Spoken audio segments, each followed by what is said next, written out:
오늘 말씀은 에레미야 1장 1에서 11절입니다. 이 중에 8절을 읽겠습니다. 예루살렘이 크게 범죄함으로 조속거리가 되었으니 전에 그에게 영광을 돌리던 모든 사람이 그의 벗었음을 보고 업신여김이여 그는 탄식하며 물러가는도다. 오늘부터 우리는 에레미야 애가를 묵상합니다. 그래서 오늘은 묵상에 앞서 에레미야 애가의 전반적인 특징에 대해 간단하게 설명해 드리겠습니다. 먼저 본 성경의 제목을 탄식의 시라는 의미에서 애가라고 우리말 성경은 번역하고 있는데요. 히브리어로도 이 책은 에카입니다.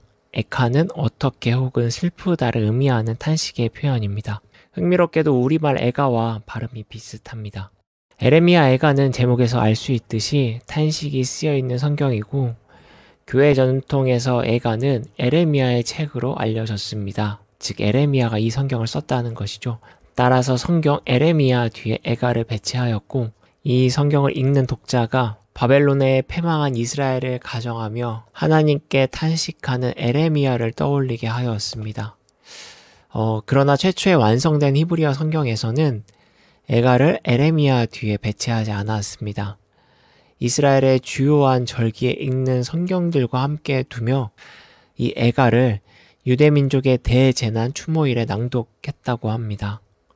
그러니까 단순히 성경 애가가 이스라엘 왕정시대의 패망을 탄식하는 성경이 아니라 하나님을 믿는 민족이 당했던 견딜 수 없는 아픔의 순간을 기억하고 추모하며 읽는 책이라 할 수 있겠습니다. 애가의 저자 역시 교회 전통에서는 에레미야로 상정하고 있지만 현재 많은 학자들이 에레미야에서 등장하는 예언과 이 애가에서 이스라엘을 바라보는 저자의 태도가 일치하지 않다는 점을 이야기하면서 애가의 저자가 에레미야가 아닐 수도 있겠다라고 주장합니다. 저자 미상이라는 거죠. 참고로 성경 에레미야에서는 예루살렘의 파괴가 당연하다고 보지만 애가의 저자는 예루살렘의 파괴는 지나치다고 말하며 멸망당한 백성들의 고통에 크게 공감합니다. 한편 탄식시란 원망, 불편, 슬픔, 애도가 담긴 노래를 뜻합니다. 그리고 성경의 탄식은 허공에 무의미하게 울려 퍼지는 것이 아니라 하나님께 향합니다. 탄식을 통해 하나님을 움직입니다. 자신이 소망하는 것을 하나님이 하시도록 마치 하나님을 깨웁니다. 하나님을 깨운다는 것이 좀처럼 이해되지 않을 수 있습니다. 한낱 인간이 하나님을 조정하거나 또는 신에게 아청을 부려 자신이 원하는 바를 이룬다는 의미로 들릴 수 있겠습니다. 그러나 성경에서 하나님을 깨운다는 것은 고난받는 자들의 감정에 깊게 공감하고 정의와 평화를 간절히 소망하지만 이 자신의 능력으로 어찌할 수 없다는 것을 인정하고 하나님의 지혜와 도움을 구하는 일이라 할 수 있겠습니다. 다음으로는 에레미야 애가의 구성인데요. 흥미로운 부분이 있습니다. 총 1에서 5장으로 구성된 애가는 3장을 제외하고는 22절로 구성되어 있습니다. 3장은 22절의 3배수인 66절로 구성되어 있습니다. 이 20이라는 수는 히브리어 알파벳의 개수입니다. 히브리어 알파벳은 알렙으로 시작해 탑으로 끝나는데 총 22개로 구성되어 있습니다.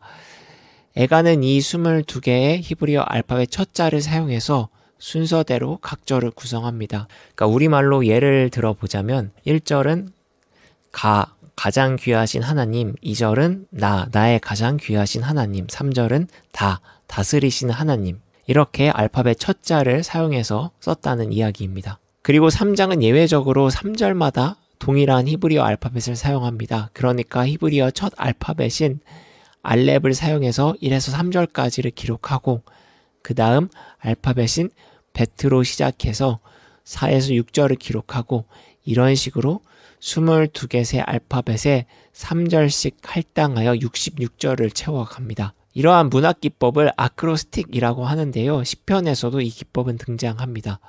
그렇다면 왜 애가의 저자는 이 아크로스틱 기법, 알파벳을 순서대로 앞자를 따서 구절을 기록하는 이 방법을 사용해서 애가를 적어내렸을까요? 쉽게 생각하면 운율을 주기 위해서 혹은 암기에 용이하게 하기 위해서 라고 생각할 수 있겠습니다. 그러나 정확한 이유는 알 수 없습니다. 다만 제 생각으로는 혼란과 슬픔의 상황에서 질서를 만드시는 하나님을 기대하는 마음으로 이러한 체계적인 패턴을 사용해서 탄식시를 기록하지 않았을까 생각합니다. 그리고 하나 더 말씀드리면 애가의 마지막 5장은 22절로 기록은 되었으나 히브리어 알파벳 순서에 따라 기록한 아크로스틱 기법을 따르지 않습니다. 아마도 저자는 주님의 질서를 기대하지만 여전히 세상은 혼돈에 있음을 말하기 위해서 질서를 의미하는 총 22절의 내용과 무질서를 뜻하는 아크로스틱 기법을 무시한 것을 혼용하여 사용한 것이 아닐까 생각합니다. 마지막 이야기는 좀 복잡한 이야기였습니다. 이해되지 않을 수 있습니다. 그래서 깊게 신경 쓰지 않으셔도 됩니다. 그럼 여기까지 애가의 대략적인 특징이었고요. 오늘 본문을 보겠습니다. 슬프다는 애통의 표현으로 한 성의 몰락에 대해 슬퍼합니다. 우리는 이 성이 예루살렘을 의미한다는 것을 어렵지 않게 알 수 있습니다. 예루살렘의 과거와 현재를 비유적으로 표현합니다. 과거 예루살렘은 평온하고 넉넉하고 다른 나라가 부러워했습니다. 그 곁에 어울리고 싶어하는 친구들, 사람들도 많았습니다. 그러나 그 모든 것은 한순간이었습니다. 지금 예루살렘 이 도성은 적막하고 친구라 불리는 사람들은 배반하여 원수가 되었습니다. 서러움에 눈물만 흘릴 뿐입니다. 저자는 과거에 찬란했던 예루살렘과 현재 비참해진 예루살렘을 대조하므로 현재 예루살렘이 겪는 고통에 완전히 동화됩니다. 그러나 성경은 단순히 고통만을 외치지 않습니다. 5절에 이렇게 말합니다. 제가 세 번역으로 읽어드리겠습니다. 대적들이 우두머리가 되고 원수들이 번영한다.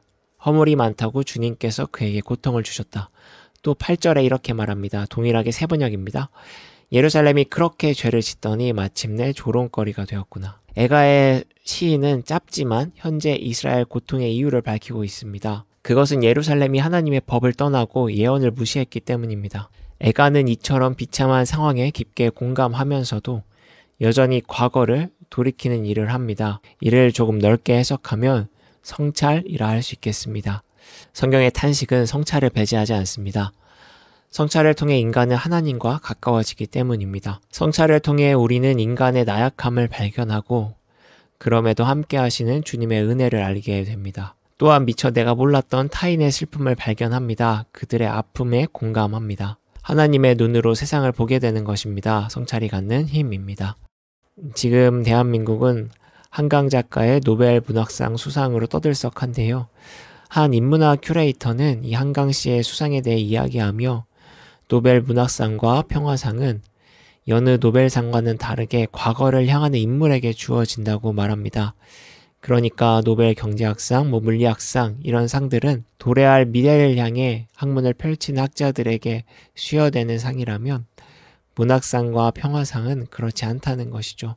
아시다시피 한강 작가의 대표작 소년이 온다는 80년 벌어진 광주학살을 소재로 삼고 있습니다. 또한 올해 평화상은 일본 원폭 피해자 단체가 수상하였습니다. 문학과 평화상 수상이 역사의 과거를 향해 있다는 것은 이 두 상은 과거를 봐야만 알 수 있는 인간의 본질, 즉 인간이란 무엇인가 라는 질문과 관계되기 때문이라고 이 문학 큐레이터는 이야기합니다. 성경도 다르지 않다고 봅니다. 성경도 인간에 관해 말합니다. 특별히 신이 선택하고 신을 따르는 인간을 이야기합니다.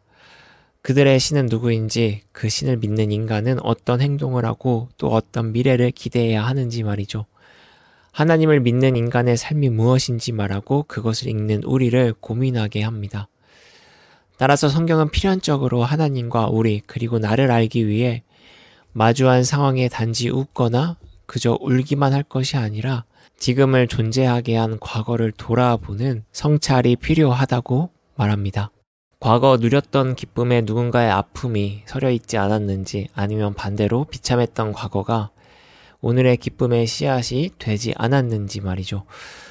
그리고 무엇보다 그 가운데 주님은 어떤 존재였는지 내가 무심코 흘려보낸 혹은 무시했던 주의 능력과 사랑은 없었는지도 돌이키게 합니다. 이렇게 성경 자체가 계속 과거를 돌아보게 하는 역할을 합니다. 탄식의 상황에서조차 말입니다. 탄식 가운데서도 주님의 관계를 기억하는 성찰이 있기를 기도합니다. 또한 오늘부터 시작된 애가의 탄식 가운데 주님의 크신 은혜를 발견하길 소망합니다.